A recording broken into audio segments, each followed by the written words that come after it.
Shalom, jemaat yang dikasihi Tuhan, pagi hari ini kita akan bersama-sama membaca firman Tuhan dari kitab Kejadian, pasal yang pertama, ayat 1 sampai dengan ayat yang ke-8. Kejadian pasal yang pertama, ayat 1 sampai dengan ayat yang ke-8. Saya akan baca ayat yang pertama, jemaat Tuhan membalas dengan ayat yang kedua, demikian seterusnya kita bergantian sampai ayat yang ke-8. Saya akan mulai dengan ayat yang pertama. Ini adalah peristiwa penciptaan. Perikopnya berjudul Allah menciptakan langit dan bumi serta isinya. Pada mulanya Allah menciptakan langit dan bumi. 2.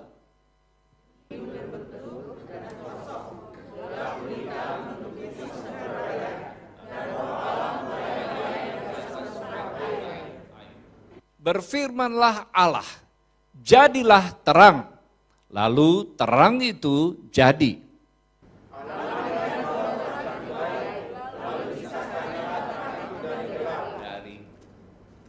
Allah melihat bahwa terang itu baik, lalu dipisahkannyalah terang itu dari gelap.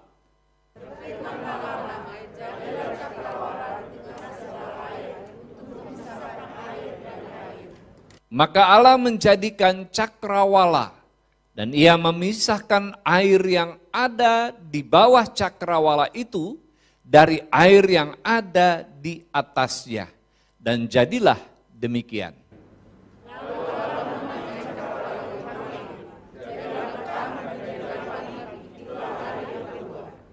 Amin.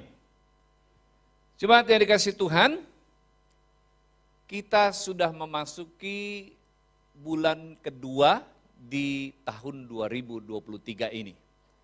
Sebelum kita masuk lebih dalam lagi, lebih jauh lagi di tahun yang baru ini, dan sebelum kita terjebak di dalam rutinitas, sebaiknya kita mempersiapkan diri dengan baik agar diri kita sepanjang tahun 2003 ini mengalami hidup yang luar biasa. Sesuatu yang luar biasa tentunya harus dipersiapkan dengan baik. Bicara tentang kata luar biasa atau extraordinary, artinya adalah istimewa. Luar biasa itu istimewa. Kalau orang bilang, wah pekerjaanmu luar biasa ya, maksudnya pekerjaan yang kita lakukan itu istimewa. Atau arti yang lain adalah tidak masuk akal. Extraordinary itu tidak masuk akal. Sesuatu yang di luar batas normal. Kalau kita melakukan sesuatu, kita melakukan dengan sebaik-baiknya, hasilnya akan menjadi luar biasa. Di atas rata-rata.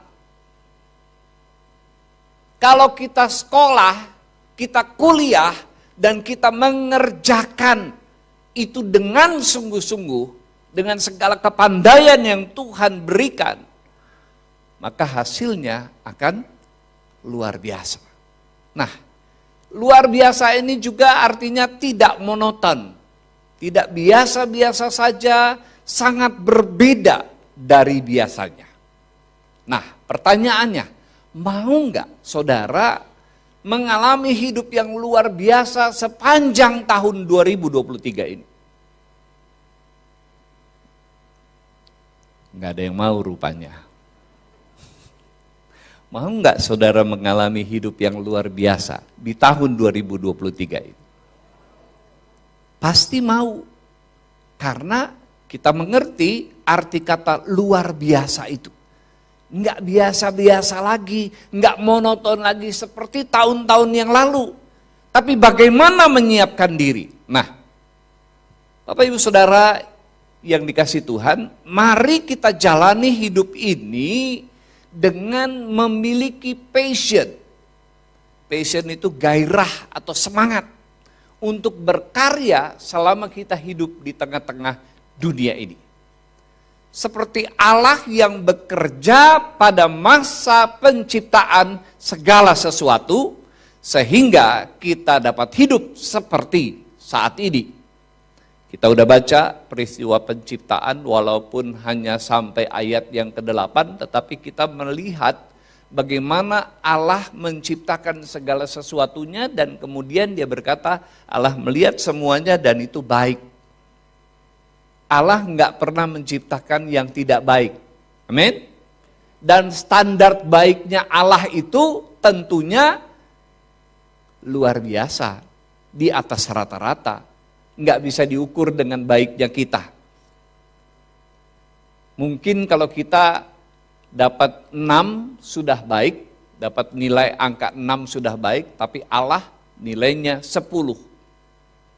Itu baiknya Allah. Bagaimana Allah bekerja di dalam penciptaan. Allah mengerjakannya dengan sungguh-sungguh. Demikian juga seperti yang dicontohkan oleh Tuhan Yesus. Sebagai anak tukang kayu dan sebagai juru selamat dunia ini, dia mengerjakan semuanya dengan sungguh-sungguh sampai mengorbankan dirinya. Amsal 22 ayat 29, ayat ini berkata begini, pernahkah engkau melihat orang yang cakap dalam pekerjaannya? Di hadapan raja-raja ia akan berdiri, bukan di hadapan orang-orang yang hina. Artinya apa saudara? Orang yang cakap di dalam pekerjaannya, di dalam berkarya, dia tidak akan menjadi orang yang biasa-biasa. Dia menjadi orang yang istimewa. Berdirinya pun di hadapan orang-orang yang terkenal, di hadapan raja-raja, di hadapan orang-orang penting. Kenapa? Karena orang ini menjadi penting. Karena orang ini menjadi istimewa.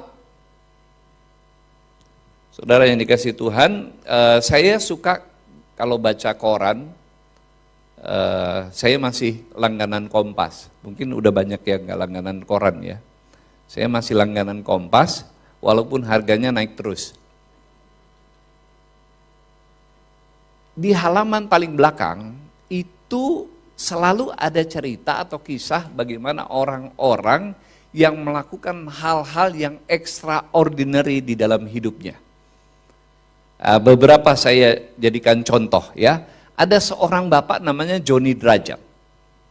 Dia mengerjakan sesuatu di dalam hidupnya yang istimewa dan menjadi berkat buat orang lain.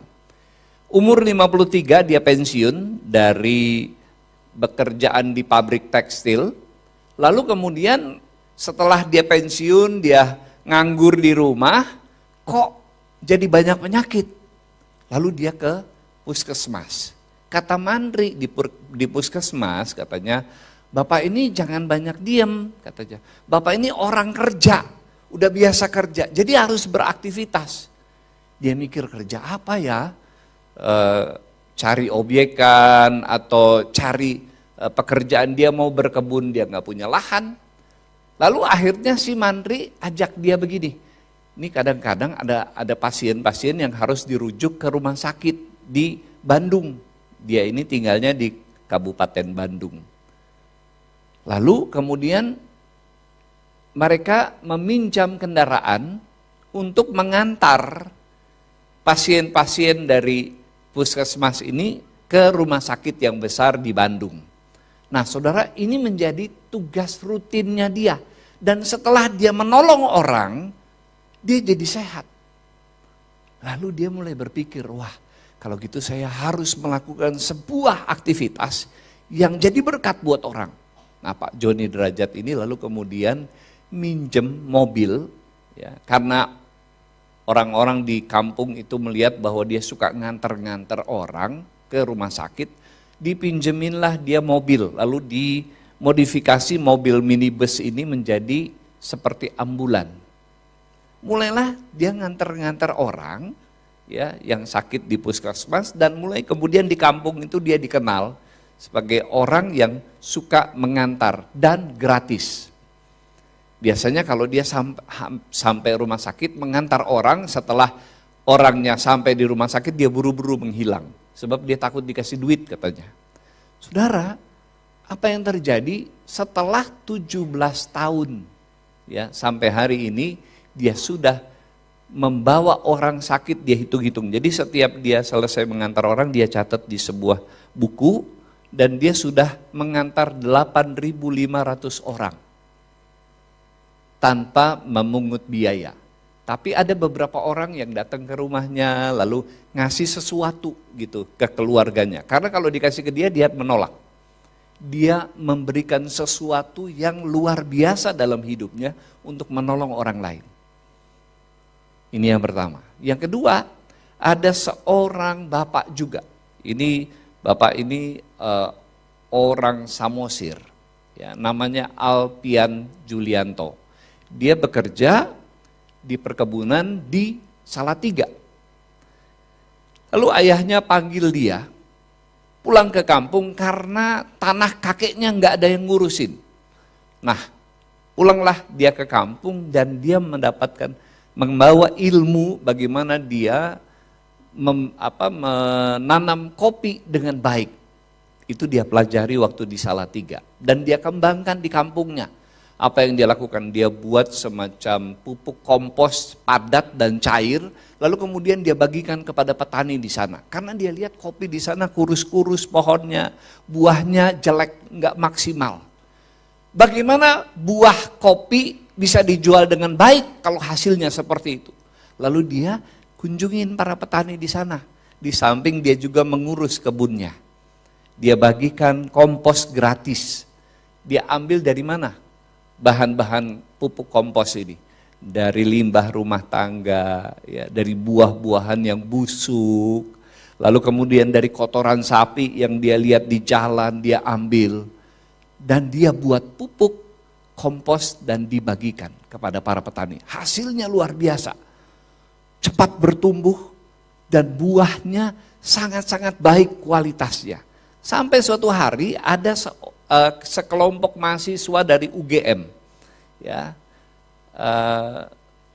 mereka praktek kerja di desanya dan bergaullah mereka. Lalu dia perkenalkan kopinya dan saudara, akhirnya beberapa membuat laporan atau tulisan mengenai kopi yang dia kembangkan di kampungnya. Sampai rektor UGM datang ke sana dan melihat hasil kerjanya. Karena dia sudah memotivasi banyak petani kopi di kampungnya. Dan kopinya sekarang dicari orang. Petani ekonominya jadi meningkat, mereka semakin sejahtera tanpa dipungut biaya. Orang ini melakukan sesuatu yang luar biasa di dalam hidupnya. Nah, inilah yang dimaksud dengan bagaimana kita bisa mengalami hidup yang luar biasa. Lakukanlah segala sesuatu di dalam engkau bekerja, di dalam berkarya dalam hidupmu. Lakukanlah dengan sungguh-sungguh, dengan passion, dengan gairah dan semangat. Apapun pekerjaan kita, apapun pelayanan kita, lakukanlah itu dengan passion, dengan semangat dan gairah. Bagaimana caranya? Yang pertama, miliki gairah atau semangat untuk berkarya selama hidup.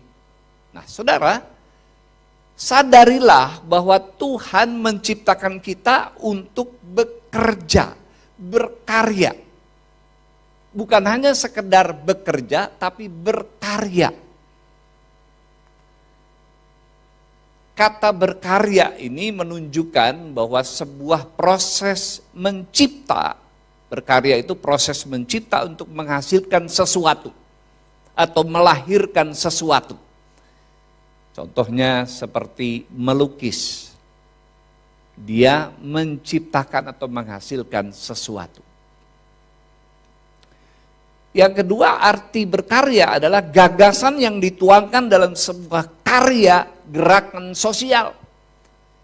Seperti membuat dapur umum ketika terjadi musibah, terjadi bencana, lalu kita berinisiatif bangun, pinjamkan kompor, lalu pinjam kompor tetangga, panci dan semua, penggorengan, lalu kita menggerakkan masyarakat. Nah, ini adalah gagasan yang dituangkan dalam sebuah gerakan sosial. Yang ketiga, arti kata berkarya adalah melakukan kegiatan yang menghasilkan. Misalnya mengolah limbah. Saya baca juga di Kompas, ibu-ibu ada yang menggerakkan tetangga-tetangganya ngumpulin sampah plastik. Itu kalau sampah-sampah bekas, bungkusan permen kah itu, rinso kah itu, ya. Lalu kemudian dikumpulkan, dibersihkan, lalu dijahit dan jadi tas untuk belanja. Ini kan menciptakan sesuatu yang bermanfaat daripada itu menu-menuhin tempat sampah. Nah, saudara, apa yang dua orang saya contohkan tadi, dia melakukan karya di dalam hidupnya. Sangat berguna bagi orang lain. Nah, jika saudara ingin memiliki hidup yang luar biasa, yang extraordinary, hidup yang istimewa, bukan hidup yang biasa-biasa saja sepanjang tahun 2023 ini, maka kita harus berkarya dengan semangat dan antusias. Mengerjakan bidang pekerjaan kita dengan passion.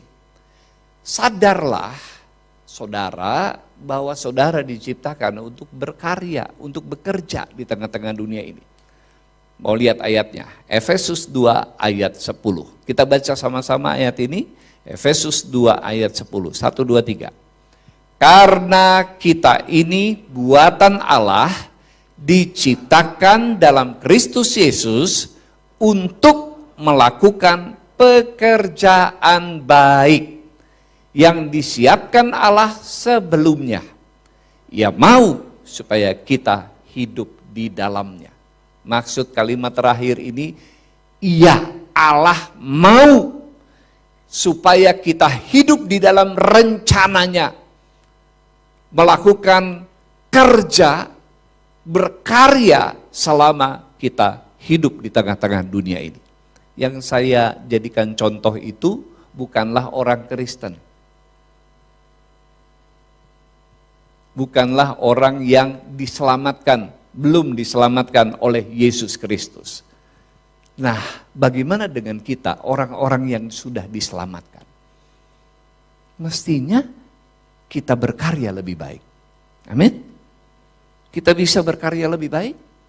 Saudara bisa menjadi karyawan di kantor, di perusahaan dengan lebih baik. Saudara bisa menjadi guru, menjadi dosen dengan lebih baik. Saudara bisa mengerjakan banyak hal, melayani Tuhan dengan lebih baik. Nah, caranya satu, kerjakan apa yang kamu cintai dan cintai yang kamu kerjakan. Kerjakan apa yang kamu cintai dan cintai apa yang kamu kerjakan. Banyak orang tidak dapat lagi menikmati pekerjaannya dan akhirnya terjebak stres. Karena sudah terjebak dalam rutinitas itu lagi, lalu tidak melihat sesuatu yang berbeda. Akhirnya kita jadi stres. Kenapa perlu bersemangat dan menikmati segala pekerjaan kita? Kenapa kita harus bersemangat dan menikmati? Karena sebagian besar waktu hidup kita akan kita habiskan dengan bekerja. Sebagian besar waktu di dalam hidup kita akan kita lakukan dengan berkarya. Pengkhotbah 2 ayat 24 berkata begini, tak ada yang lebih baik bagi manusia daripada makan dan minum dan bersenang-senang dalam jerih payahnya. Aku menyadari bahwa ini pun dari tangan Allah. Kata jerih payahnya ini artinya adalah pekerjaannya. Coba saudara ganti kata jerih payah ini dengan pekerjaan. Karena yang dimaksud dengan jerih payah adalah pekerjaan. Tidak ada yang lebih baik bagi manusia daripada makan dan minum dan bersenang-senang dalam pekerjaannya. Tapi banyak orang ketika bekerja berbeban berat. Ya kerja lagi. Makanya ada kalimat orang-orang yang rutin bekerja itu lalu berkata, I don't like Monday. Kenapa? Karena habis libur hari Minggu kerja lagi. Benar gak? Tapi kalau kita mengerjakannya dengan passion, dengan gairah dan semangat, itu beda saudara. Dan kita sedang melakukan perintah Tuhan sebenarnya ketika kita bekerja. Karena ayat ini berkata tak ada yang lebih baik bagi manusia daripada makan dan minum dan bersenang-senang dalam pekerjaannya. Aku menyadari bahwa ini pun dari tangan Allah, kata Salomo. Ini pun dari tangan Allah. Pekerjaan adalah anugerah. Amin. Beberapa orang tetap cemberut. Mungkin masih ngebayangin pekerjaannya besok hari Senin.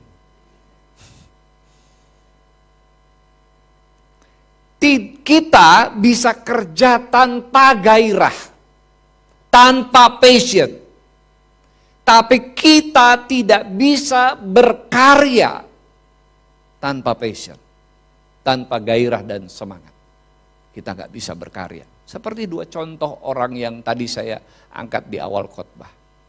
Mereka mengerjakannya dengan passion, dengan gairah dan semangat dalam rangka menolong orang, meningkatkan derajat para petani. Itu yang ada di dalam hati mereka. Mereka tidak sedang hitung-hitungan berapa ya kalau saya ngerjain ini. Enggak. Tapi yang ada di pikirannya, gimana caranya supaya orang lain bisa tertolong. Bagaimana supaya orang lain ekonominya meningkat. Ini yang harus mulai kita pikirkan di dalam kehidupan kita. Barulah kita akan bisa bersenang-senang dalam pekerjaan kita. Kenapa kita murung dalam pekerjaan? Kenapa kita nggak bahagia dengan pekerjaan kita? Karena yang kita kejar adalah keuntungan bagi diri sendiri. Berkarya bukan hanya sekedar cari untung. Bukan hanya sekedar hitung-hitungan laba rugi. Enggak. Kalau saudara hanya sekedar hitung-hitungan seperti itu, saudara kalah sama dua orang yang saya angkat jadi contoh tadi. Padahal dia belum diselamatkan oleh Kristus. Yang kedua, rahasia bekerja dengan passion. Bagaimana rahasianya bekerja dengan gairah dan semangat? Kita akan belajar rahasia bekerja dari Tuhan Yesus. Tidak ada seorang pun yang bisa mengalahkan Yesus di dalam bekerja. Dia bukan Tuhan yang hanya duduk-duduk saja di sorga, menikmati, dilayani oleh malaikat. Ada yang di belakang pijit-pijit ininya, pundaknya, lalu ada yang kipas-kipas di sampingnya, lalu ada yang nyanyi, ada musik yang menyanyikan lagu-lagu pujian, lalu dia menikmatinya sambil rebah-rebahan begitu. Enggak. Tuhan bukan Tuhan yang seperti itu. Bahkan ketika ada di dunia, Yesus memilih untuk lahir di keluarga tukang kayu. Kalau dia mau enak-enakan, dia akan pilih lahir di keluarganya Herodes. Karena Herodes raja. Tapi dia pilih lahir di keluarganya Yusuf dan Maria.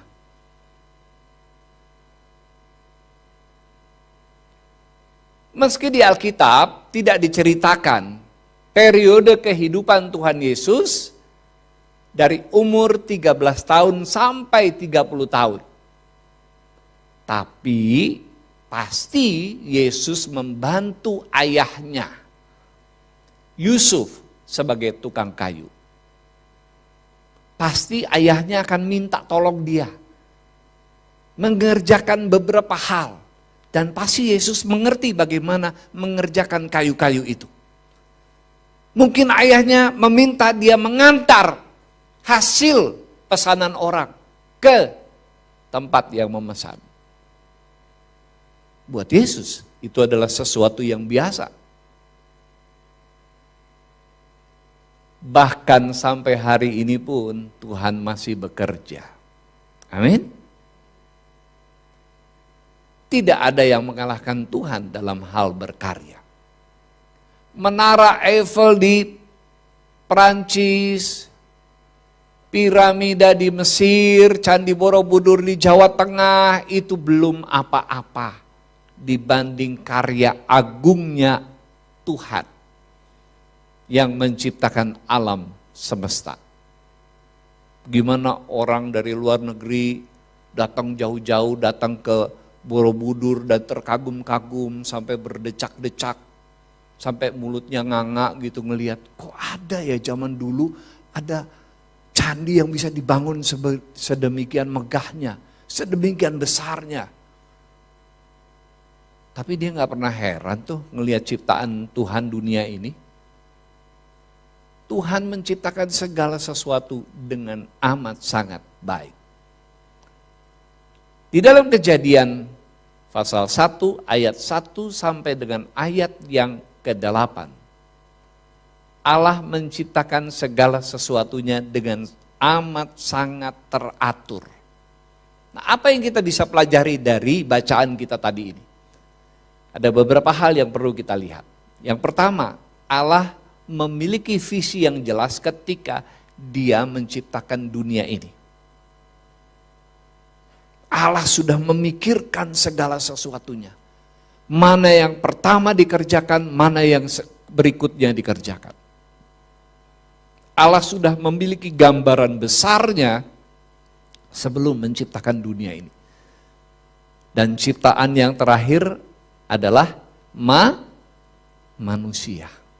Allah menciptakan segala sesuatunya baik adanya dan itu diberikan kepada manusia untuk dikuasai dan dipelihara. Memiliki visi yang jelas. Inilah yang perlu kita pelajari di dalam kita mengerjakan atau berkarya dalam hidup ini. Tuhan lebih dahulu memiliki visi yang jelas sebelum memulai pekerjaannya.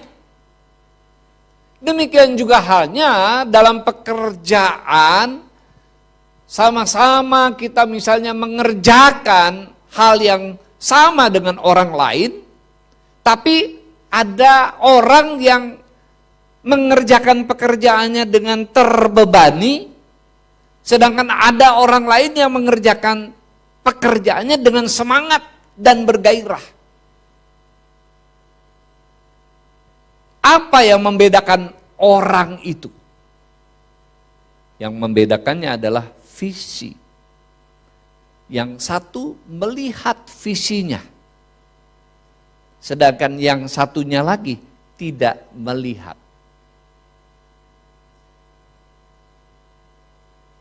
Yang satu melihat visi, yang satu tidak melihat visinya. Yang satu ogah-ogahan kerja, yang satu semangat kerjanya. Karena yang melihat visi, dia sudah melihat bagaimana hasil akhirnya, bagaimana gambarannya, bagaimana rewardnya, dan bagaimana visinya yang luar biasa dengan jelas. Ini bedanya. ketika kita menerima sebuah pekerjaan, pikirkan apa yang akan kita hasilkan dari pekerjaan itu. Ketika Tuhan menciptakan langit, bumi, dan isinya, visi Tuhan begitu jelas dan detail. Jika ada di antara saudara yang mulai merasa frustrasi dengan keseharian dan rutinitas pekerjaan saudara, bisa jadi itu karena saudara sudah kehilangan visi. Sehingga saudara tidak memiliki gairah lagi dalam pekerjaan di kantor, pekerjaan di perusahaan. Mungkin saudara punya usaha sendiri yang sedang saudara kembangkan dan bangun. Lalu saudara tidak melihat lagi masa depan di sana. Orang yang tadinya berdagang, melihat persaingan yang begitu marak, berdagang sekarang udah bisa dari rumah.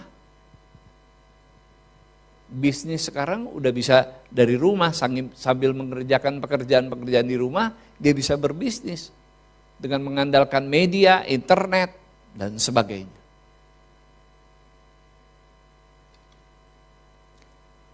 Kalau saudara mulai merasa jenuh, kalau saudara mulai merasa berat dengan pekerjaan saudara, jangan berlama-lama dalam situasi ini. Jangan berdiam diri di dalam kondisi yang frustasi ini. Sebab firman Tuhan berkata, tanpa visi semuanya akan menjadi liar. Amsal 29 ayat 18 berkata, bila tidak ada wahyu, bila tidak ada visi, menjadi liarlah rakyat. Kalau kita tidak memiliki visi, cara pandang ke depan apa yang sedang kita kerjakan, untuk hidup kita dan untuk menjadi berkat buat orang lain, maka saudara akan menjadi kehilangan kendali. Ini yang dimaksud dengan menjadi liar. Nah, saudara, satu hari ada dua sahabat, namanya Vino dan Leon.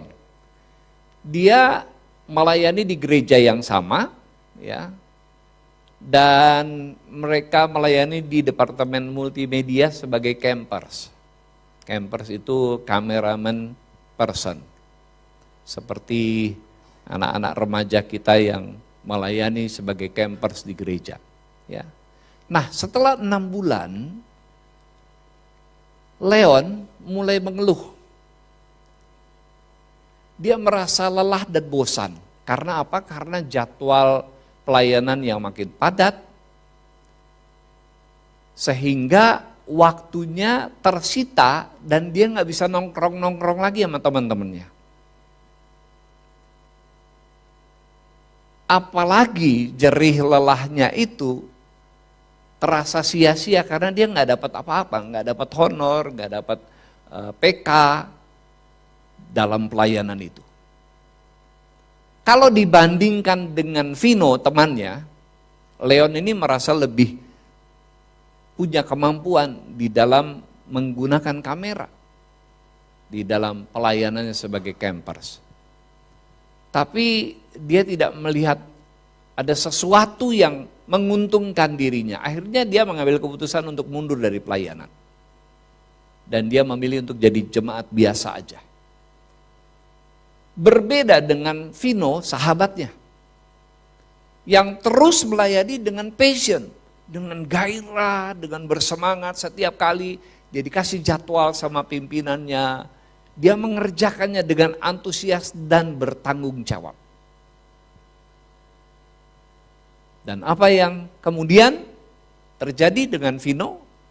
Saudara, dia akhirnya dipercayakan pelayanan yang lebih besar dan lebih luas lagi. Berbicara tentang mengerjakan segala sesuatu dengan passion, itu tentunya bukan hanya berguna bagi diri kita. Yang pertama, mendapatkan manfaatnya memang diri kita. Lihat bagaimana perbandingannya antara Leon dengan Vino. Tapi kemudian yang menjadi berkat buat orang lain, itulah apa yang dia kerjakan. Jadi bukan hanya sekedar menguntungkan diri sendiri. menjadi berkat bagi diri sendiri, tetapi menjadi berkat bagi orang lain. Bukankah itu yang Tuhan mau bagi hidup kita? Amin, saudara. Supaya jadi berkat buat orang lain, bukan hanya bagi diri sendiri. Ini yang pertama, miliki visi. Yang kedua, bekerja dengan motivasi kasih. Ini penting. Setiap kali kita bekerja, kerjakanlah itu dengan motivasi yang benar, yaitu dengan kasih kepada sesama. Kasih kepada Tuhan dan kasih kepada sesama.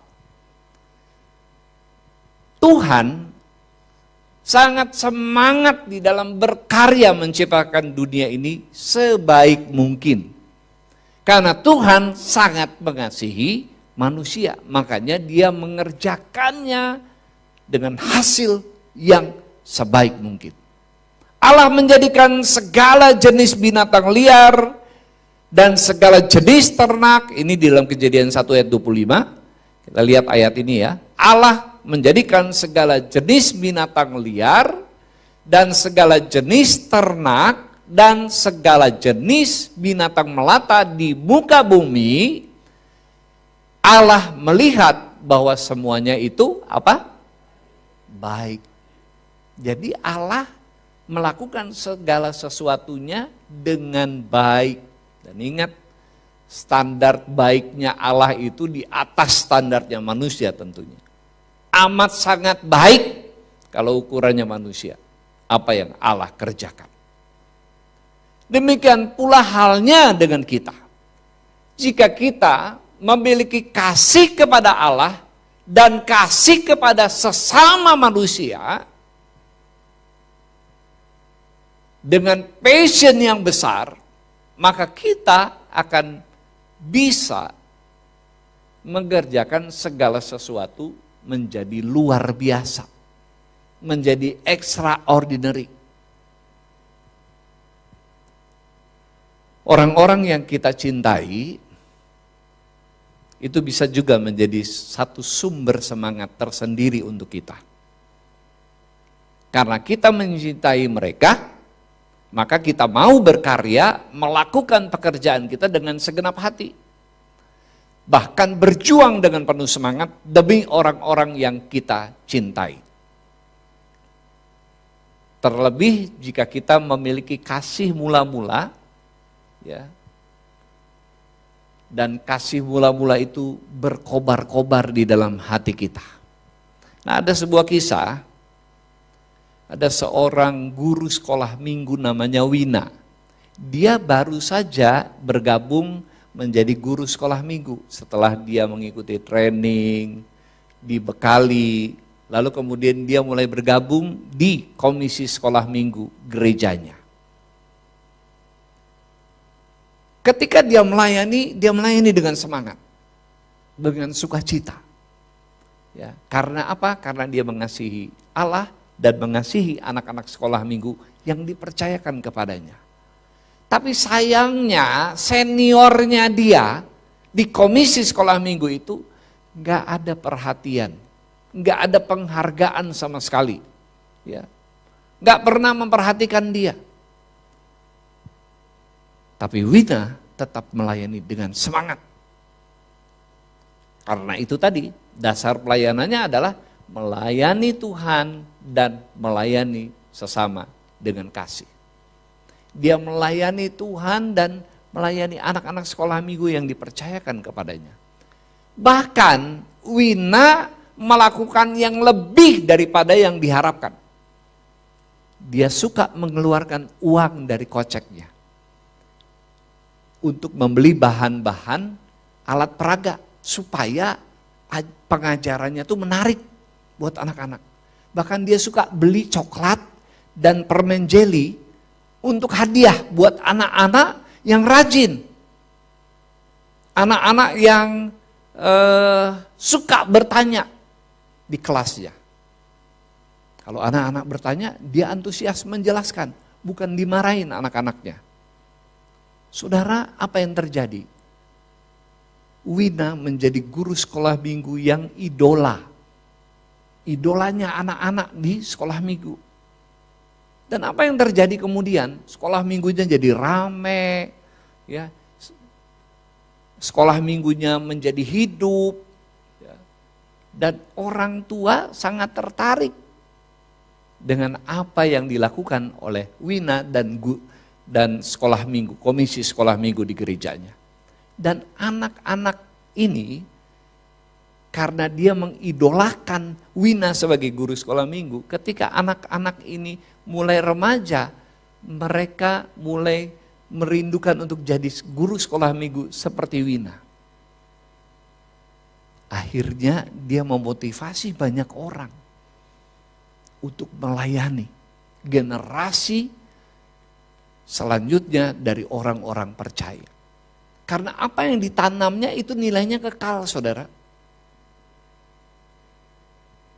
Keselamatan buat anak-anak sejak mereka kecil. Bapak Ibu Saudara yang dikasih Tuhan, kasih akan menjadi sumber semangat di dalam melayani. Meskipun orang-orang di sekitar dia atau di sekitar kita tidak memberi dukungan atau penghargaan.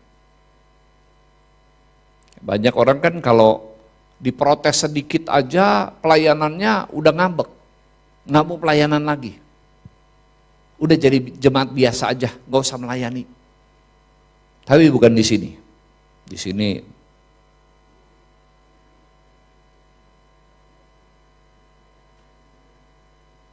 sini kalau diprotes orang, dilabrak orang yang protes. Jangan coba-coba. Begitu ya?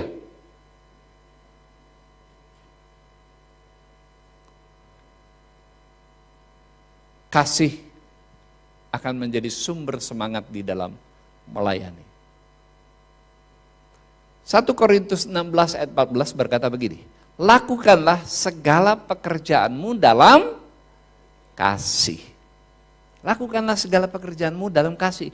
Motivasinya kasih. Kalau saudara melakukan itu dengan kasih, maka nggak penting apakah orang menghargai saudara, memuji-puji saudara, itu nggak penting.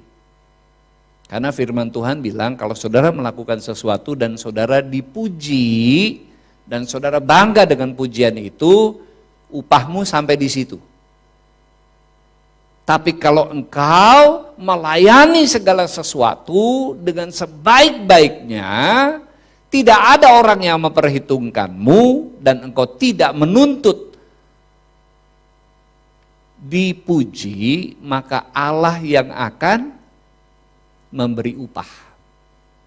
Kalau saudara melayani, saudara mau dikasih upah sama manusia atau gereja, atau saudara mau dikasih upah sama Allah?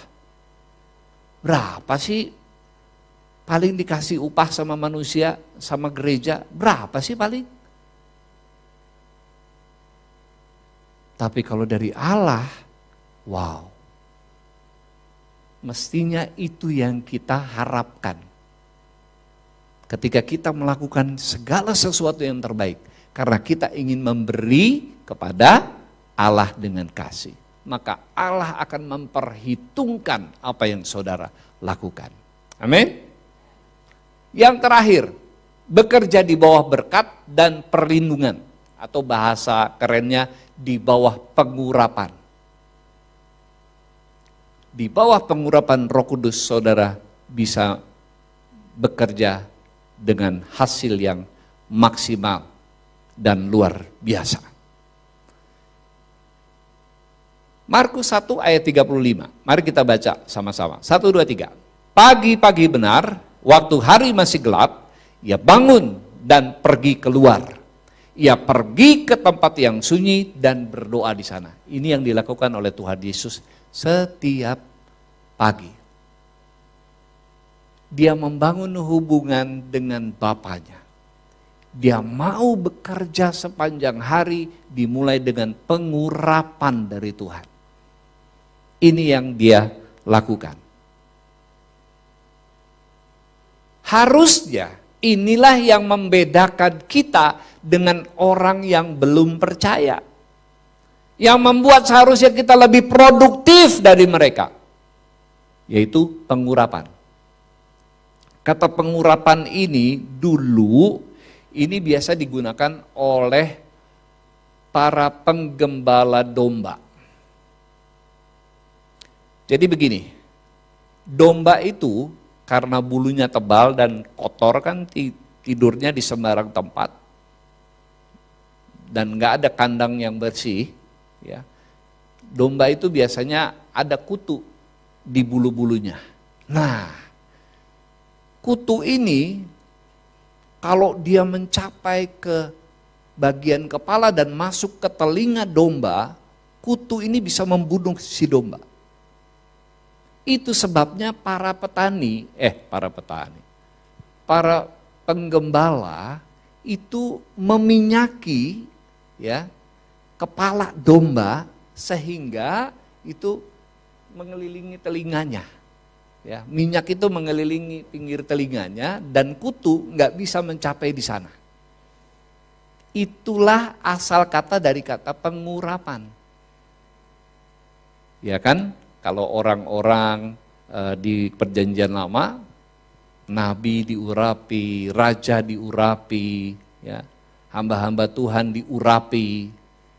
Kata pengurapan itu artinya berkat dan perlindungan.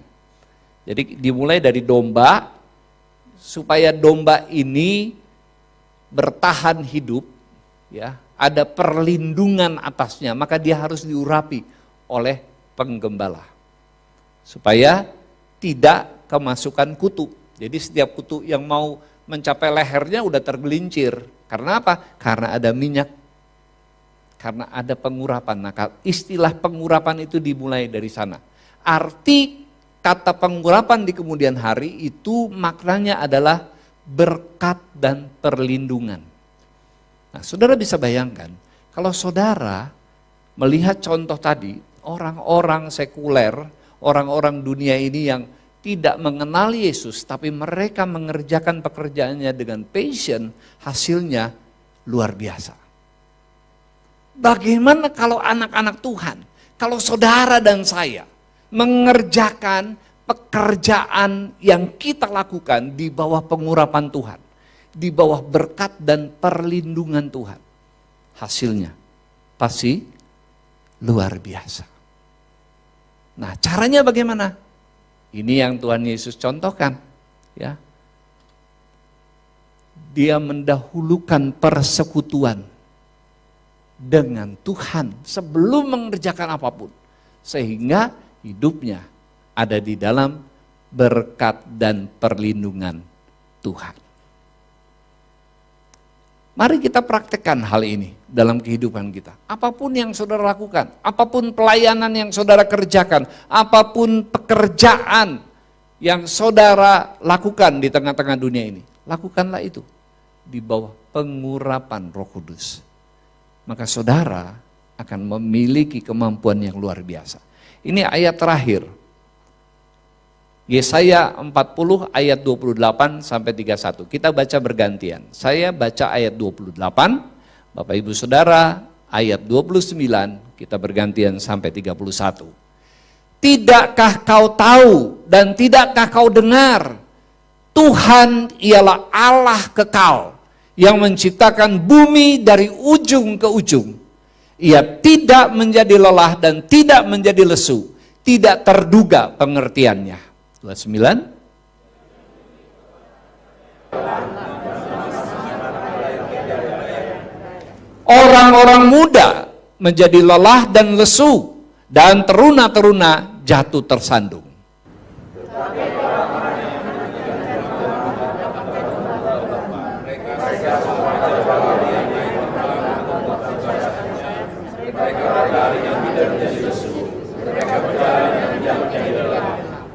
Perhatikan ayat 31 ini. Tetapi orang-orang yang menanti-nantikan Tuhan mendapat kekuatan baru. Mereka seumpama Raja Wali yang naik terbang dengan kekuatan sayapnya. Saudara tahu Raja Wali? Kalau burung-burung lain melihat badai, mereka nggak berani terbang. Mereka akan sembunyi di sarangnya. Mereka akan berlindung, cari perlindungan di lubang-lubang. Tapi beda dengan Raja Wali. ketika badai muncul, justru di sana dia terbang dan mengembangkan sayapnya. Semakin keras aliran badai itu menerpa tubuhnya, dia semakin melesat terbang tinggi. Itulah Raja Wali. Jadi Raja Wali beda dengan burung-burung yang lain. Dan itu sebabnya seringkali anak-anak Tuhan digambarkan sebagai apa? Raja Wali. Jadilah Raja Wali yang terbang tinggi, kata ayat ini. Raja Wali itu menaklukkan badai. Raja Wali itu berani menaklukkan persoalan. Orang-orang percaya itu berani menghadapi masalah dan persoalan. Justru masalah dan persoalan itu dipakai oleh Tuhan untuk mengangkat hidup anak-anak Tuhan. Amin. Apa kata dunia tahun 2023 ini? Tahun yang gelap, ya. Tahun yang susah. Tapi Raja Walinya Tuhan melihat ini adalah sebuah kesempatan untuk terbang lebih tinggi, mengalahkan dan menaklukkan masalah. Kuncinya apa? Menanti-nantikan Tuhan. Kuncinya ada di ayat berapa? Orang yang menanti-nantikan Tuhan mendapat kekuatan baru. Saudara ada di bawah pengurapan Roh Kudus ketika saudara menanti-nantikan Tuhan. Tahu kan arti dari kata pengurapan itu? Berkat dan perlindungan. Lalu ayat ini berkata, mereka berlari dan tidak menjadi lesu. Mereka berjalan dan tidak menjadi lelah. Walaupun saudara masih di awal tahun dan masih panjang tahun 2023 ini ujungnya, tapi itu tidak akan membuat saudara menjadi lesu. Karena kekuatan saudara berasal dari Tuhan. Nah, saudara, ada 4 orang pemuda yang lulus kuliah bersamaan. Mereka memang bersahabat. Dan mereka merencanakan sebelum mereka mencari kerja, sebelum mereka aktif di dalam berkarya dalam hidupnya, mereka merencanakan liburan dulu. Dan mereka rencananya liburan ke Bali naik mobil. Kenapa naik mobil? Karena bisa mampir di kota-kota yang mereka lalui. Nah, berangkatlah mereka pada hari yang ditentukan dan mereka mengunjungi kota-kota yang mereka lewati. Ya, walaupun sekarang udah ada tol dari Jakarta sampai Surabaya sana dan itu mempercepat jarak, tetapi mereka bisa keluar. Ya, di pintu-pintu tol mereka bisa menuju ke kota-kota, lalu kemudian mereka masuk lagi ke dalam tol. Tapi saudara, sayangnya saking mereka gembira, saking mereka semangat, liburan penuh dengan canda, tawa, mereka malas mengisi bensin. Mereka bilang, nanti di depan ada, nanti di depan ada, di depan satu lagi ada. Padahal ini kan daerah yang baru yang mereka lalui, mereka nggak bisa tahu setiap titik pom bensin. Akibatnya apa? Habis bensin dan mogok. Liburan yang penuh dengan canda tawa berganti jadi gerutu dan kesal. Tadi sih, kenapa jadi saling menyalahkan satu dengan yang lain? Bapak Ibu Saudara yang dikasihi Tuhan, seperti mobil yang membutuhkan bensin untuk dapat terus berjalan lancar, kita pun membutuhkan berkat dan perlindungan Roh Kudus. Kita membutuhkan pengurapan Tuhan.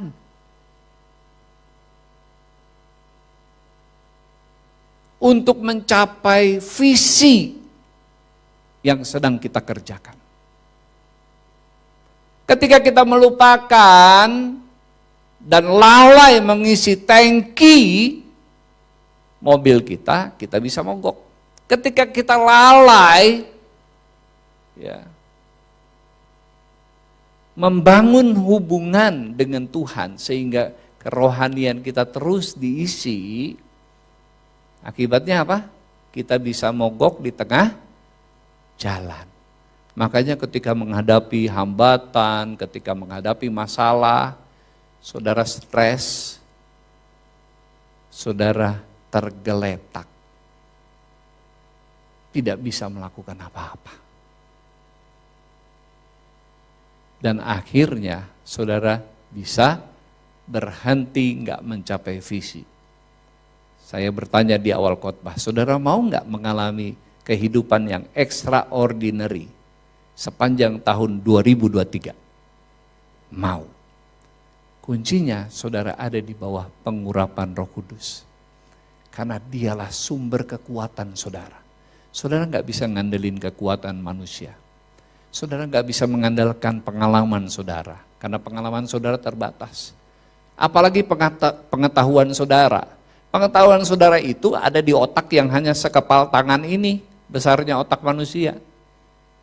Bisa menghadapi semua masalah? Enggak. Paling saudara nanti emosi, meledak-ledak, ngamuk, ngambek, nggak mau datang ke gereja lagi, nggak mau berdoa lagi, ngancem-ngancem Tuhan.